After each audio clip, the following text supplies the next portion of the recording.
All right, so I just picked up all these ICF forms. So we'll go ahead and start laying these out and figuring out where they're all gonna go. All right, so yesterday I got all the forms kind of up in place. Took some measurements, made sure it was gonna kind of work. It took a lot of time and it was hard to take measurements by myself. So I'm gonna end up just setting up all these string lines. You can see I've got these 4 posts coming off the tire wall. I just kind of blocked out off the tire wall with some screws and got all those posts in. I used the 2 ends to attach this yellow string all the way across the front, so that will determine I guess the angle of the front of the building. So that's my baseline. Everything else is going to come square off of that. So I'm setting up, I have one line over there. I'm going to set up another line here so that I can figure out and get this wall square off that front. So I've got this stake pounded in the ground. The way I got the position of the stake is I just pulled this string and just kind of eyeballed it square. And then I'll go ahead and tie it on this stake and then go double check that it's square. A little trick for tying these on is you can kind of wrap it around once and then you grab your string that you're trying to use and put that on top, and then you can let go. You can also tighten it and it stays tight. And then if you ever need to loosen it, you just pull this string off and it's free. All right, now that I've got that string pulled and just kind of eyeballed square, I'll go ahead and double check it. I've got a big speed square. I'll just kind of set this up next to it. All right, so once I've looked down and it looks square with the speed square, the second method is called 3-4-5, or if you remember from school, a squared plus b squared equals c squared. That's just to double check that we're nice and square there. So what you do is from the corner where those 2 strings meet, you measure 4 feet off one side, make a mark, 3 feet off the other side, make a mark, and then in between the 2 marks at the diagonal, that should be 5 feet. You can do it as big as you want. You can go 6, 8, 10, or even bigger. It's kind of hard by yourself. All right, so these lines here, they don't have to be in any exact space. They're more just reference lines. So when I go to put the block here, I have something to measure off of. So I'll determine how far away from that line I want it to be. Maybe it'll be 2-3 inches, and then make sure it's 2 or 3 inches off the whole way down. And that way you can make sure you've got a straight line.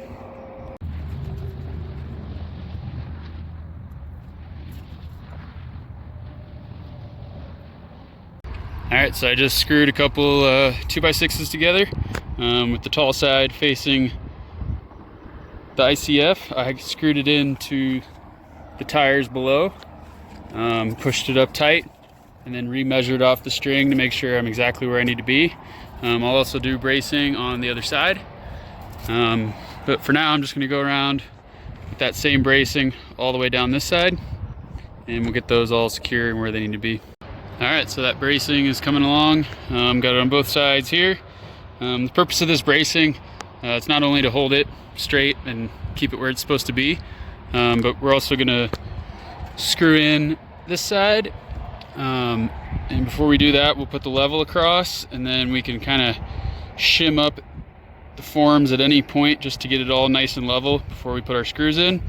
And that'll ensure that the whole wall is nice and level to itself. All right, so I've been working by myself, and it's been pretty hard to just take measurements to double check myself this is all square. So I'm going to take a break from doing the ICF forms for a little bit until I can get a hand taking some measurements, and I'm going to switch down to the footers down here. Now originally I said I was going to do a big concrete trench right here that would support the interior greenhouse wall. I'm going to switch it up a little bit. I'm actually going to pour 2 little footers and then do a sonotube on top of those. And those are going to support 2 8x8 posts, and then we'll have 8x8s also going across the top. This just allows me to be able to put the roof on before I pour the floor and before I do all the plumbing, and it gives me ways to dig out for any plumbing that might be inside.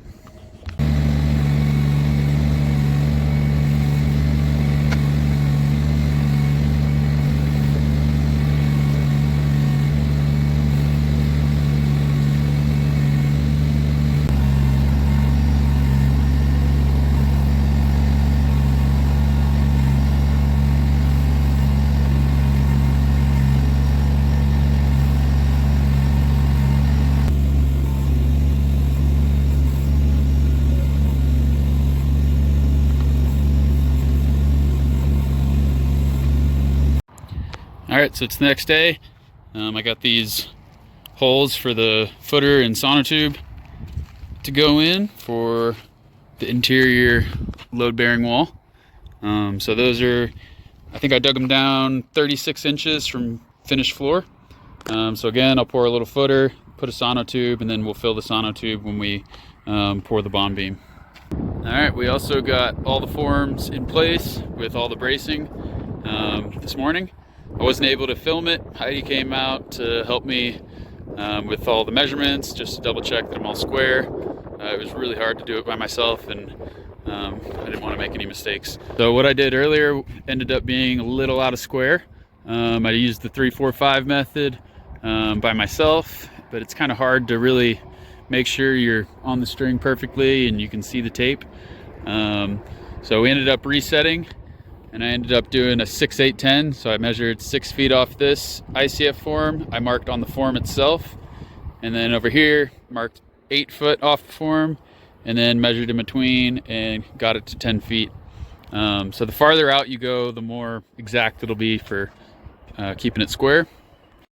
So just to kind of show you how these ICFs work, they've got all this plastic. That's what holds the two pieces of insulation together. So together these will be an R22, and with the concrete in the middle. But you put the rebar in these slots here, and then yeah, we pour the concrete and you'll have a nice bond beam.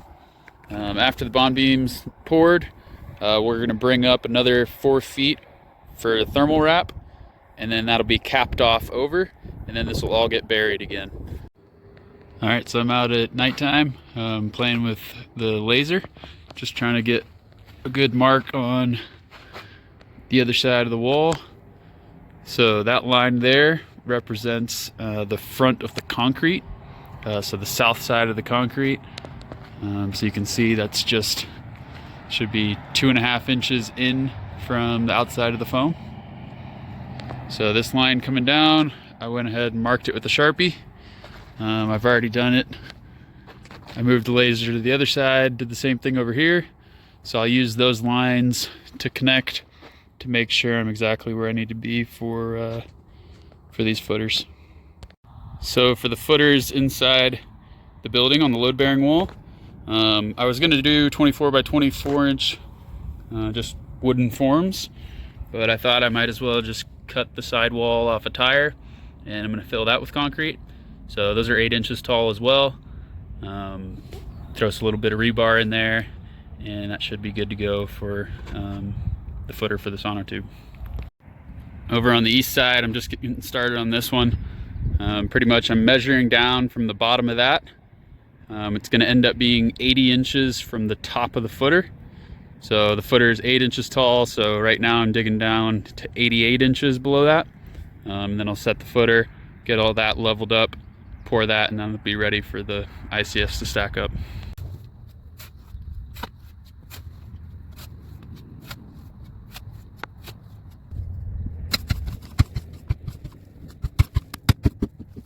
So getting this form to the right elevation, I've already screwed this one in.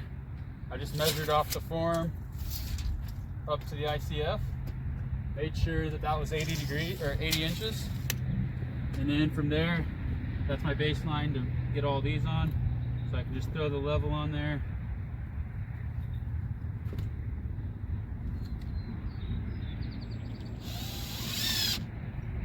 Get it up to the right height.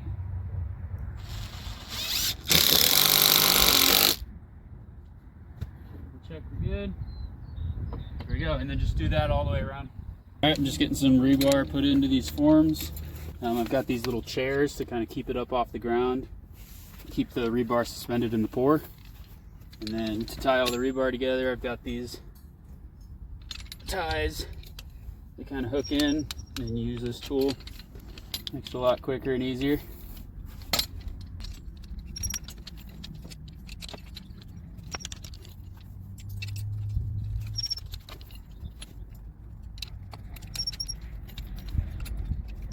So I'm also making a little rebar grid for the tire footers for that load-bearing wall.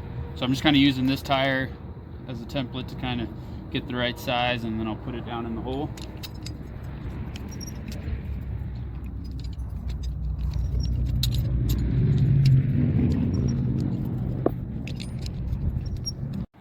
All right, so I used the marks I made from the laser last night, and I attached this string line.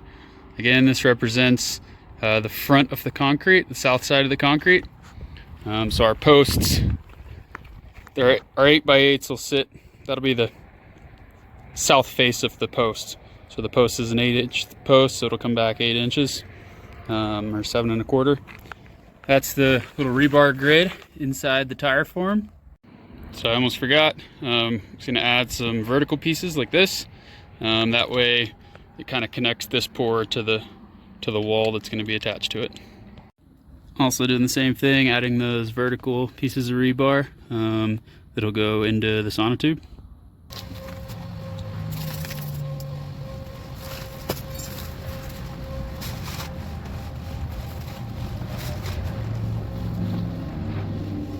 Alright, so this is the last footer to do. I'm just mixing one more bag just to finish it off. I just wanted to show kind of how I was going about it. Obviously I'm kind of going in like this and just kind of trying to get all the air bubbles out. So I'll show a trick to kind of make it easier. Get a Sawzall or without a blade on it, and you go up to the side.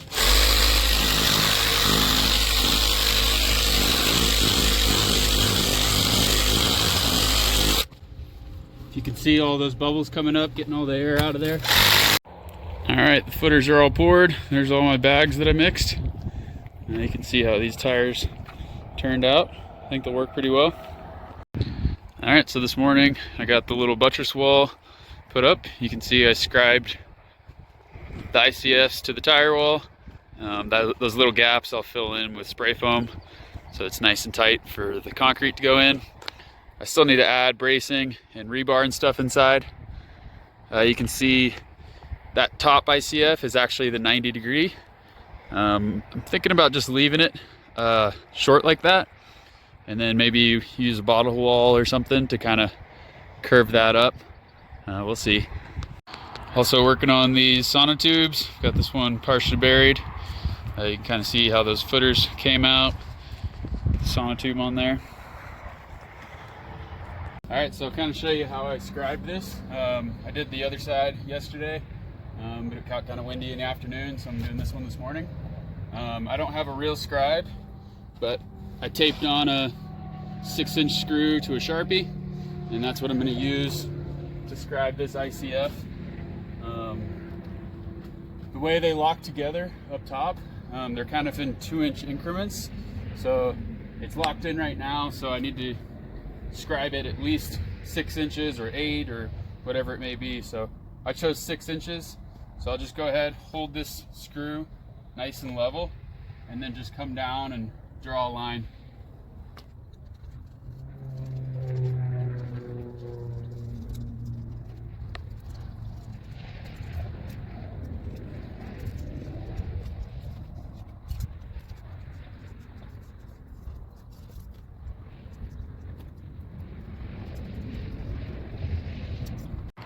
All right, so I just got it all scribed. It's in place where it's gonna be. Probably took me about an hour just taking it off and on, just trimming random spots just to make it work. But we're the same as the other side as far as this gap up here. So it should be as symmetrical as it can be. All right, so we're skipping ahead here a little bit. Unfortunately, I wasn't able to film much of the forming and bracing up for this. We had a scheduled concrete pour and it was kind of long days and a rush, so I didn't have time to film it. But it's all poured now, so I wanted to just kind of go over sort of what I did. So to start off, I had these bracing on the side.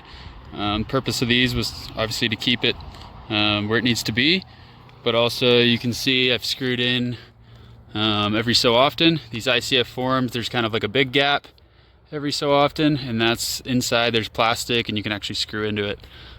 So we went across with this level and just a piece of aluminum angle iron, and we got it all level. So the walls are nice and level all the way across. We ended up just scooting it down and shimming up all the forms until they're perfect. Going around after the pour, it looks really good. Inside the ICFs, if you remember, they had those plastic pieces going across with notches for rebar to go in. So all the way around we have 2 horizontal pieces of rebar that go all the way through.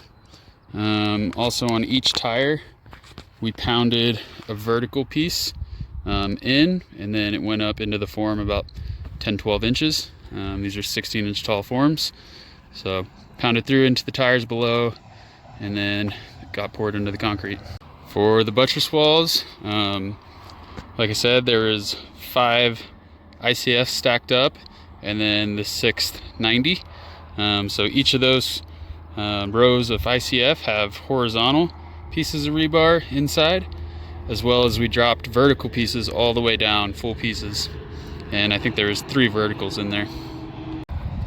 We added some 2x4s screwed together in a 90, and then attached those to the tire wall as well as the ICF form, and then added on another piece that's attached all the way just to keep the wall together.